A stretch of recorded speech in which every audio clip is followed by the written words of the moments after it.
Et à ce moment-là, j'ai essayé de comprendre en fait, sans aucune colère, aucun sentiment d'injustice, pas du tout. Mais j'ai essayé de savoir d'abord ce qu'il pouvait y avoir après la mort et de comprendre pourquoi ça m'arrivait, Qu'est-ce que je devais comprendre, enfin voilà. Donc j'ai lu pas mal de bouquins, mais sans vraiment trouver de réponse en fait. Bonjour à toutes et à tous, je suis ravie de vous retrouver pour un nouvel épisode d'À la lumière des nombres. Mon invité d'aujourd'hui répond à ce que je pourrais qualifier de success story. Après avoir connu une forme de chaos dramatique, elle a peu à peu été capable de monter les marches de la gloire. J'ai l'immense plaisir de vous inviter à me rejoindre à la lumière des nombres de Nathalie Bonhour. Bonjour Alexandra. Bonjour Nat, merci d'avoir accepté mon invitation. Avec plaisir. Je suis très heureuse de te recevoir sur le plateau d'ABC Talk pour ce nouvel épisode. Donc, pour ceux qui ne te connaîtraient pas, est-ce que tu peux te présenter? Alors, je m'appelle Nathalie, donc j'ai 53 ans. Je dois raconter toute ma vie. Je dis alors à présent, donc j'ai créé une marque de prêt-à-porter en 2015. Et voilà, aujourd'hui. On a une dizaine de boutiques en France et également en Espagne, une en Espagne à Madrid, et un site internet, et on expédie un petit peu partout dans le monde. Ouais, voilà. Une super marque que j'adore. Mais au-delà de ça, au-delà de ce que tu as créé avec Grunge Mama, moi j'avais vraiment envie de te faire venir aujourd'hui parce que ton thème, il est tellement riche et passionnant, à la fois de défis, de victoires, d'enjeux. Mais avant que tu en arrives là où tu en es aujourd'hui, ça a été un peu un parcours du combattant et il y a eu de sacrées épreuves. Du coup, est-ce que tu veux bien nous raconter comment est née Grunge Mama? Alors c'est vrai que oui, dans ma vie, j'ai eu de très grosses surprises. Alors parfois assez difficiles et d'autres très très belles. Donc je suis issue d'un milieu vraiment modeste. Mes parents, je viens de la campagne. Mon père était agriculteur. Des gens modestes, très simples, où c'était pas toujours facile financièrement. Mais j'ai quand même réussi à faire des études, à me financer mes études, à travailler pour continuer mes études. Voilà, donc j'ai une maîtrise de langue étrangère appliquée. J'ai donc la première partie de ma vie travaillé dans des services export. Et puis ensuite j'ai travaillé avec mon ex-mari et je m'occupais de toute la gestion administrative de société avec lui. Voilà. Et puis voilà, j'ai connu mon premier mari après mes études et je suis tombée enceinte. On s'est mariés, je suis tombée enceinte et au 3e mois, il a disparu. Il est mort dans un accident de motocross. Okay. Voilà, donc c'est la terre, c'est le ciel qui m'est tombé un petit peu sur la tête. J'ai accepté quand même cet événement avec beaucoup d'humilité. Je sais pas comment le dire en fait, mais c'est ça. Voilà. Il a également fait passer un message au travers d'un ami très proche qui me disait qu'il fallait que j'accepte, que je ne cherche pas à comprendre et que je continue à vivre. Voilà. C'était en quelle année ça? C'était en 2001. Ok, en 2001. Voilà. Alors, tu vois, en 2001, les nombres me montrent que tu étais dans une année personnelle 9. Et quand il te dit « ne cherche pas à comprendre », il y a peut-être un élément de réponse en numérologie qui vient nous dire que vous aviez terminé ensemble le travail que vous deviez faire sur Terre. Par contre, le lien d'amour, il ne meurt jamais. Il s'arrête pas à l'enveloppe charnelle. Est-ce que c'est là qu'a commencé à naître un peu ta foi? Est-ce que tu as senti qu'il t'aidait, qu'il t'accompagnait quand même d'une manière ou d'une autre? Pas forcément, parce que en fait à ce moment-là, j'ai essayé de comprendre en fait, sans aucune colère, aucun sentiment d'injustice, pas du tout. Mais j'ai essayé de savoir d'abord ce qu'il pouvait y avoir après la mort et de comprendre pourquoi ça m'arrivait, qu'est-ce que je devais comprendre, enfin. Voilà, donc j'ai lu pas mal de bouquins, mais sans vraiment trouver de réponse en fait. Et puis après, il y avait, j'étais enceinte, donc j'avais cet enfant, donc ma priorité, c'est devenu mon fils et arriver à être forte pour l'élever au mieux et voilà donc c'est vrai que j'ai tout le long quand il est né et après je crois que les 8 premières années, j'ai essayé de compenser toujours pour qu'il souffre pas de ce manque, voilà, de quoi que ce soit. Mais je me suis pas dit qu'il était là et non, j'ai pas senti ça. Non, je l'ai pas ressenti comme ça. Et pourtant, moi, je suis quasiment sûre qu'il a œuvré à ta force. Il a œuvré pour t'aider à comprendre que malgré le statut de femme, tu pouvais aussi avoir presque les épaules d'un homme. Tu vois, il y a un peu de ça. Oui, c'est sûr qu'aujourd'hui, j'ai un peu les épaules de... j'ai un peu les épaules d'un homme, oui, c'est vrai. Tu vois, il y a vraiment ça. Puisque tu as un chemin de vie 33. Et les 33, en règle générale, c'est vrai. Alors attention, tous les 33, ne flippez pas. Oui. Mais ils vivent des épreuves familiales, des épreuves dramatiques, mais aussi des vraies épreuves qui leur permettent de transcender le lien d'amour. Et moi, je pense qu'il y a eu un peu de ça dans cette histoire avec lui. Après, du coup, est né Célian. Son prénom, c'est Célian. Donc, Lian, le lien. Bon. Donc après, il y a Célian. Voilà, je disais toujours, il m'a laissé un cadeau. Enfin, voilà. Donc, pour moi, c'est la suite aussi. Sans vouloir du tout qu'il soit... je veux pas qu'il sente quoi que ce soit par rapport à tout ça, mais bon, voilà, il est là. Il m'a laissé ses liens, quoi. Donc ça continue aussi. Exactement, bien sûr. Et tu vois, et c'était écrit comme ça. Oui, je pense, oui. Qu'est-ce qui se passe après notre dernier souffle? Quelles sont les différentes étapes du grand voyage post-mortem? Comment se préparer nous-mêmes à la mort? Comment pacifier nos peurs? Comment accompagner nos proches, notamment à l'occasion de départs prématurés, de morts violentes? Est-ce qu'il est possible de communiquer avec les défunts? Est-ce que c'est souhaitable? Qu'est-ce qu'on sait de la vie après la mort? Qu'est-ce qu'on sait des réincarnations, des vies passées? Que dit la science? Ce sont toutes ces questions que j'explore maintenant depuis 25 ans et j'ai grand plaisir à l'occasion de la sortie de mon 20e livre « Vous êtes immortel » aux éditions J'ai lu. J'ai le grand plaisir de participer à une tournée en France organisée par ABC Talk. Je serai très heureux de vous rencontrer, de vous retrouver, de méditer avec vous sur ce grand thème de la mort dans une conférence interactive, inédite et j'espère inspirante. Du coup, Grunge Mama, tu disais que voilà, t'as eu une autre vie avant Grunge Mama, mais est-ce que tu te destinais à la mode?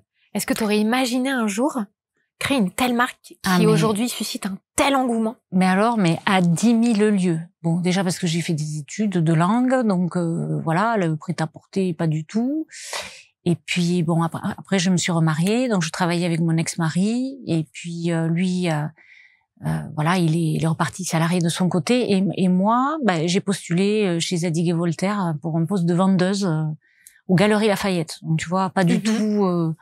c'était pas très valorisant, je pense, pour mon entourage, tu vois. Enfin, j'étais au SMIG, et en fait, je me suis découvert une vraie passion pour ce métier, en fait, de créer du lien avec les femmes.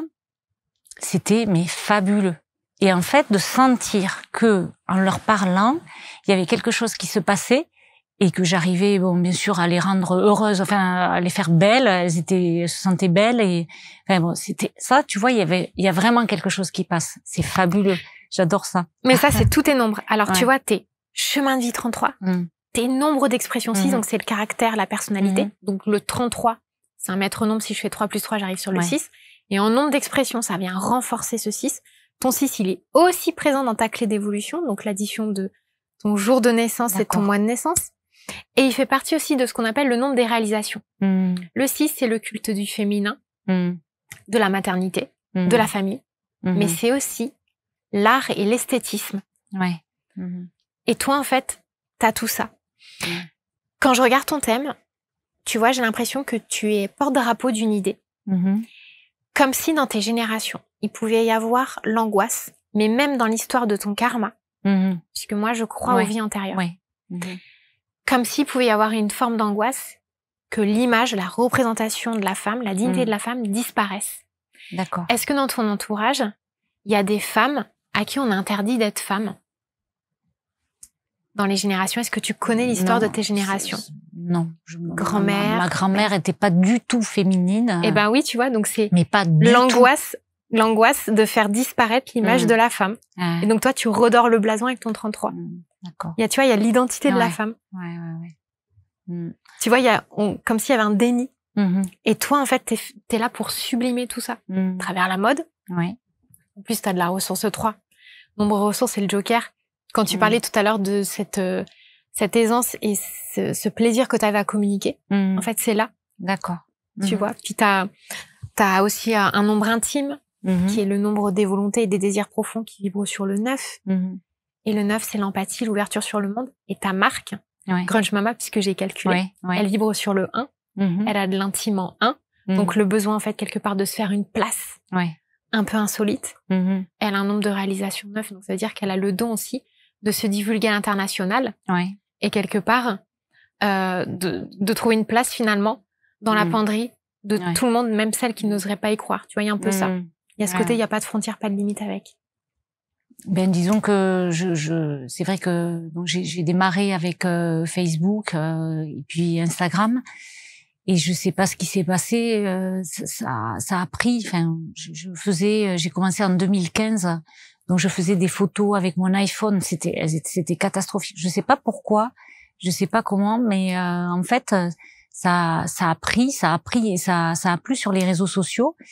Et je pense qu'en fait, je m'exprime beaucoup, je leur parle beaucoup. Elles connaissent en général mon parcours, et à travers et grâce, je pense, à une certaine proximité, elles se sentent proches de moi. Elles arrivent à s'identifier, et également le fait d'être partie de rien, parce que quand j'ai démarré, vraiment, on était fauchés comme les blés. Enfin, je veux dire, j'ai vendu ma Fiat 500, j'ai racheté une Twingo sans clim, c'est important parce que j'ai pu dégager 2000 €. C'est avec 2000 € que j'ai commencé mon histoire. Donc en fait tout ça, ça transmet un message d'espoir, je pense, à ces femmes.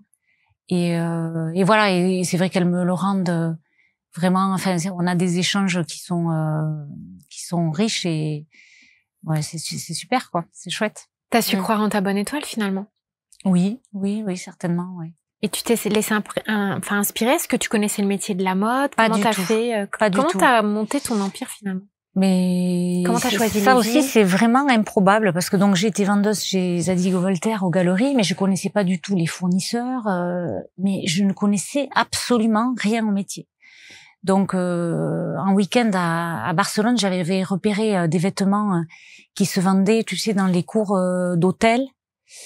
Puisque les loyers en Espagne sont très chers, donc en fait il y a des vendeurs qui, au lieu de louer une boutique, vont vendre leurs produits dans des hôtels. Et là j'avais repéré des vêtements fabriqués en Italie et qu'on voyait pas à Toulouse ou en France, et donc je suis allée, donc quand j'ai récupéré mes 2000 €, je suis allée à Barcelone acheter mes 20 premières pièces, mais à un revendeur. C'est-à-dire que je n'avais pas le nom de grossiste, je savais pas où il fallait les trouver, enfin je savais rien. Donc je regardais les étiquettes des vêtements, je tapais sur j'ai cherché comme ça. Enfin c'est vraiment et puis dans des conditions assez difficiles parce que voilà, on n'avait vraiment pas d'argent, donc j'allais à Paris avec le RER, enfin bon, ça a été rude quand même, vraiment rude. Mais bon, comme ça a quand même démarré assez vite, ça m'a donné l'envie et je me suis passionnée pour cette histoire.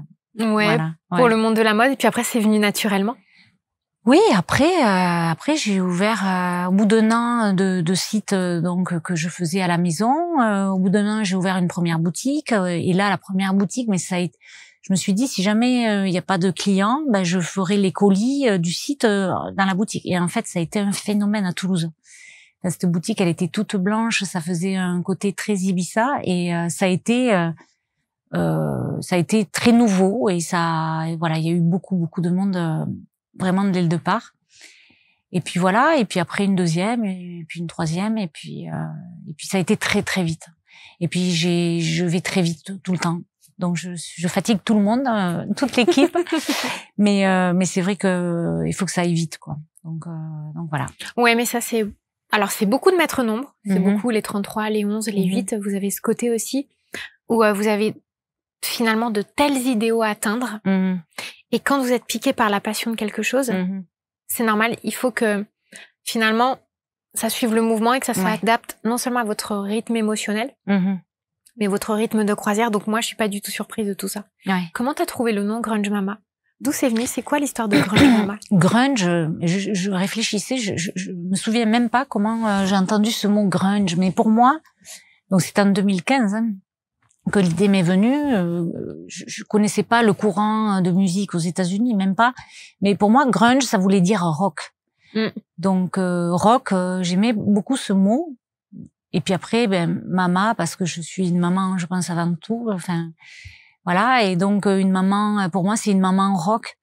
Donc rock parce que je suis pas une maman super organisée, parce que je fais pas toujours tout bien. Je m'adapte très vite à tout, mais je suis pas une pro à la maison. Tout n'est pas carré, tout n'est pas lisse. Donc voilà, c'est une maman un peu rock, quoi. Donc pas tout à fait rock. Ouais, c'est trop chouette. Moi, je pense que t'es peut-être un peu sévère avec toi parce qu'avec du 33 et du 6, je pense que l'organisation c'est une question. Mais après le lien et le cœur, c'est autre chose, quoi. Ça n'empêche rien. Mais bon, voilà. Après, voilà, tout n'est pas carré. Mais bon, voilà.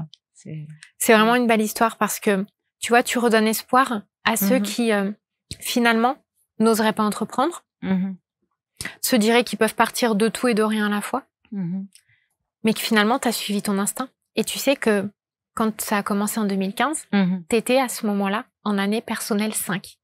Et quand on est dans des années personnelles 5 en numérologie, c'est vraiment des années stratégiques pour prendre son envol, pour grandir et pour croître. Ouais. Donc quand tu disais que tout est allé vite, que tout a été spontané, tout a été naturel, forcément t'étais accompagné par le 5.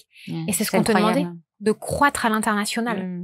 Oui. Même puisque tu as des boutiques maintenant. Il y en a une à Madrid, mais c'est vrai qu'avec l'avantage des réseaux sociaux, c'est qu'on touche vraiment à la terre entière. Donc quand je me connecte le matin pour faire le live en direct, il y a vraiment la planète entière. C'est fabuleux. Et c'est vrai qu'on est suivi beaucoup en Amérique du Sud, enfin aux États-Unis, vraiment partout dans le monde. Je crois qu'il n'y a pas un pays où on n'est pas expédié. Donc ça, c'est la magie, c'est de la magie, c'est chouette. C'est voilà, c'est le monde virtuel, mais il y a quand même ce lien qui passe différemment, certes, mais c'est une belle manière de rayonner. Mais de toute façon, l'international, il est important dans ton thème, hein, puisqu'il y a du 9. Et justement, t'as dans l'expression du 9, donc qui est le nombre qui nous parle de l'international et qui touche le monde, il y a beaucoup de 3. Donc il y a l'interaction, il y a la culture, et finalement il y a ce côté aussi où t'es assez cosmopolite, tu vois, dans ta manière de faire, d'interagir, d'être. Il y a ce côté-là, tu vois. C'est quoi les prochaines villes où on peut retrouver Grunge Mama? C'est quoi tes prochaines boutiques à l'international, tes rêves? Alors on est sur Lyon parce qu'on est très attendu à Lyon. Et puis il y a également Bruxelles parce qu'on a beaucoup de clientes en Belgique, voilà. Et puis après, mais mon rêve à moi, ça serait Londres. Et puis après, quand on sera encore plus grand, ça serait Brooklyn. Ah ouais, voilà. Super. Ouais, je suis sûre que.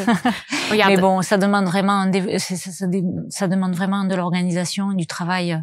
Je pense sur une année au moins. Moi, je pense que c'est jouable vraiment dans l'intervalle des 3 ans à venir. D'accord. Bon. En plus, dans 3 ans, je pense que toute l'équipe va être ravie de l'apprendre parce que là, voilà, c'est du travail. Ouais. C'est une grosse organisation, mais bon, et voilà. J'aime bien aussi challenger les équipes et voilà, tout le monde part sur de nouveaux défis et c'est ça qui donne l'énergie, quoi, en fait. C'est bien. Mais oui, mais regarde, là, t'es en année 6, donc tu vas encore, à mon sens, quand je regarde le message des nombres, consolider une clientèle, avoir, tu sais aussi, avec le 6, il y a un côté très familial. Ouais. Donc, à mon avis, il y a les filles qui vont parler à leurs amis, aux amis d'amis, etc., à leurs sœurs, leur mère, tout ça. Je pense qu'il va y avoir un regain encore plus fort. Déjà que ta communauté, elle est très engagée là-dessus. D'accord.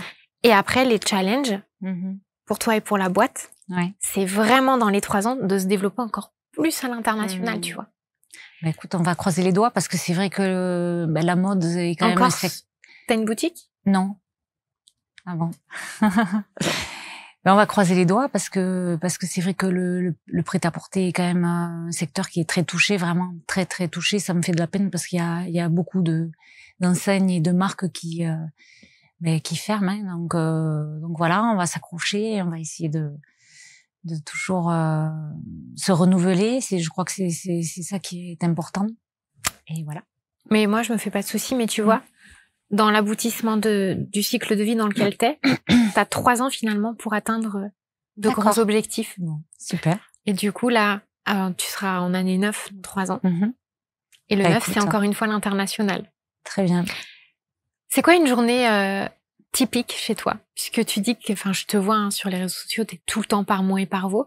Alors, je te vois faire ton sport le matin, te connecter en live. T'es très assidue, en fait. T'es très présente sur les réseaux. Oui. Mais j'essaye de me tenir à 3 séances de sport par semaine parce que, alors c'est pas pour la forme, je veux dire la ligne, hein, mais c'est surtout pour l'esprit, pour le mental, pour libérer, quoi. Ça me donne de l'adrénaline. C'est vraiment, même si je suis très fatiguée par moment, je me dis comment je vais y arriver, et au final, je ressors avec encore plus d'énergie. Donc ça, c'est vraiment important pour arriver, parce que bien sûr, on est 47, je pense, je sais pas exactement, mais je pense qu'on est 47. Donc, forcément, dans tes équipes, ouais. Ouais. Donc forcément, il y a beaucoup de choses à gérer. Donc il faut avoir. Le sport, c'est vraiment important, je pense, pour garder du recul, garder la tête froide. Et outre cette heure de sport, c'est quoi une journée alors, dans soit ton c'est le matin, rôle soit de businesswoman? Voilà. Alors à 8h du matin, c'est soit le sport, soit le brush. Donc voilà. Ouais. Je suis très assidue aussi pour les brushs. Ensuite, je commence en général à la maison par faire des vidéos, montrer des tenues, le look du jour, comment je pars au bureau. Donc soit je pars au bureau et donc je fais quelques réels avant, des vidéos. J'arrive au bureau. Donc il y a un open space, donc là tout le monde se succède pour me poser des questions. On prend un ticket, c'est un peu ça. Pour les validations, donc ça va très très vite tout le temps. Donc ça va très vite. Voilà, chaque service a besoin de certaines choses. Je suis aussi très présente sur le style, sur la communication, beaucoup encore. Donc il faut renforcer les équipes pour que j'arrive à déléguer un petit peu. Et puis après, il y a Sébastien, c'est mon bras droit, donc je passe du temps aussi pas mal avec lui, avec Marie qui est notre RAF. Donc tu vois, je fais le tour un petit peu de tous les services, et les journées défilent, c'est incroyable. Donc ça, c'est pour les journées au bureau. Sinon après, il y a une journée de shooting par semaine. Donc là, j'essaie de shooter 10 looks. 10 looks dans la journée, et là il y a l'équipe avec les photographes, Laure, mon assistante, qui est toujours là, pas loin, mon fils qui est là aussi sur la journée, donc voilà, ça se termine à 17h. Après il y a la sélection, je termine à 21h le soir, et puis voilà un petit peu. Puis après il y a les déplacements. J'essaye de visiter une boutique par mois. Donc, comme il y en a 10, ça fait déjà, j'ai une boutique par mois, un déplacement par mois, plus les fournisseurs. Voilà, là, la semaine prochaine, je vais à Bruxelles. Donc, ça change toutes les semaines, en fait, j'ai envie de dire. C'est très varié. Ouais, tu bouges beaucoup, hein, c'est intense. Ouais. Et je sais que tu t'intéresses beaucoup à ce qu'on fait, que t'aimes beaucoup ABC Talk. Oui. Oui. Enfin, moi, ça m'a fait plaisir ce que t'as dit sur la chaîne quand je t'ai contactée. Mais du coup, si tu t'intéresses à ABC Talk, ça veut dire que t'as un intérêt pour ce domaine du développement personnel, oui. de la connaissance de soi, de la spiritualité. Oui, vraiment, oui. Qu'est-ce qui te plaît? Comment t'es venue là? Parce que quand je t'ai demandé tout à l'heure, suite à la disparition de ton premier mari, c'était pas ça qui t'avait un peu initié? J'ai quand même l'impression que si. Hein. En fait, très jeune, je me posais toujours beaucoup de questions. Ma mère me disait, mais arrête de te poser de questions. Parce qu'elle est bélier, un bon bélier, elle avançait droit devant, elle avance droit devant. Et puis, donc voilà, après j'ai été étudiante. Donc tu sais, quand t'es étudiante, tu refais le monde. Donc, j'avais un copain justement qui, lui, s'intéressait à l'astrologie. Donc tu vois, j'ai quand même toujours eu une sensibilité, je pense, à tout ça. Et puis après, j'ai eu ces liens, je suis rentrée dans la vie active de maman. Donc là, j'ai avancé droit devant sans m'intéresser un petit peu moins à tout ça, parce que j'avais moins le temps et j'étais plus dans l'action. Et puis, il y a 3 ans, j'ai divorcé. Je sais pas, j'ai commencé à aller chercher, fouiller un petit peu sur YouTube. Et puis voilà, j'ai fait la connaissance de Natacha Calestrémé, donc je me suis intéressée à plein de choses et puis je vous ai découvert, oui, ABC, je crois que ça fait plus d'1 an, il me semble. Hein. Donc voilà, je m'intéresse à un petit peu tout ça, quoi, un petit peu toute. J'avais quand même vu un kinésiologue à l'âge de 20 ans. Enfin, j'ai vu des psys, j'ai vu. Voilà, je suis quand même. Je m'intéresse à tout ça, oui. Oui, depuis. Je pense toujours quand même. Donc ça a ponctué ta vie. Ouais. Tu vois. Ouais. Et le papa de ton fils, il y croyait à tout ça? Non. Il était très cartésien? Le papa de mon fils, non. Non, pardon, excuse-moi, parce que là, j'étais au grand-père, je sais pas pourquoi je suis passée au grand-père. Non, le papa de mon fils, il croyait en Dieu. Ok. Ouais. Et c'était très important pour lui. Donc lui, c'était plus le côté religieux de cet aspect? Oui. Mais il avait une philosophie de vie, peut-être, qui te portait? Lui, il avait eu un parcours de vie assez difficile, donc ouais, vraiment quelque chose de très lourd dans l'enfance. Donc on a vécu 3 ans ensemble, hein, ça a été très court, hein. Donc voilà, lui, il était très exigeant envers lui-même, mais il était porté par la foi quand même, ouais, à sa manière à lui, ouais. Donc moi, je pense que il a semé quelque chose aussi, et souvent.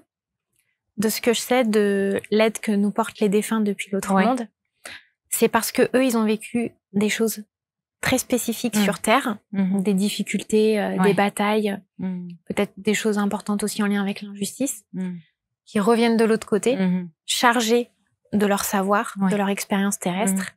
Et en fait, ils continuent à nous accompagner parce que quand on a des épreuves sur Terre, vu que eux, ils ont connu la même chose, ils ont les armes pour nous aider depuis l'autre monde, tu vois. D'accord. Et moi, je pense, en fait, qu'il a été là pour tout le temps t'encourager et quand même t'insuffler cette foi. Tu vois, ça, c'est vraiment ce que je ressens profondément. Après, il y a des... Bon, voilà, dans Crunch Mama, il y a quelque chose de un peu magique, tu vois, je trouve, oui, je trouve que dans ma vie, c'est magique. Alors, des fois, c'est très triste, mais ça a quelque chose de assez, je sais pas comment dire, mais oui, quelque chose d'un peu spécial, je trouve. Quelque chose, un cadeau un peu tombé du ciel. Ouais. Ouais. Mais ça. oui, donc tu vois que t'es porté par cette énergie, t'es porté par cette aide. Mais parce que je trouve aussi que t'as cette générosité, tu partages, tu véhicules beaucoup de choses. Oui. T'as cette ouverture, toi aussi. Oui, absolument. En tout cas, au travers des réseaux, j'ai du mal à acquérir de nouvelles choses sans les partager. Tu vois, c'est presque devenu... Ah, mais ça, c'est le 6 et le 33. Hein. Ouais, c'est incroyable. Pour moi, c'est naturel. Après, je sais qu'elles aiment beaucoup ça. Donc voilà, c'est devenu un petit peu un mode de fonctionnement. Ouais. Mais oui. Mais ça, finalement, c'est la quintessence de tes nombres. Tu vois, après, avec tout ce neuf aussi. Ouais. Cette promesse intime en neuf qui nous dit, dans cette vie-là, je n'autoriserai pas mon âme à tout garder pour elle, à ne pas être généreuse.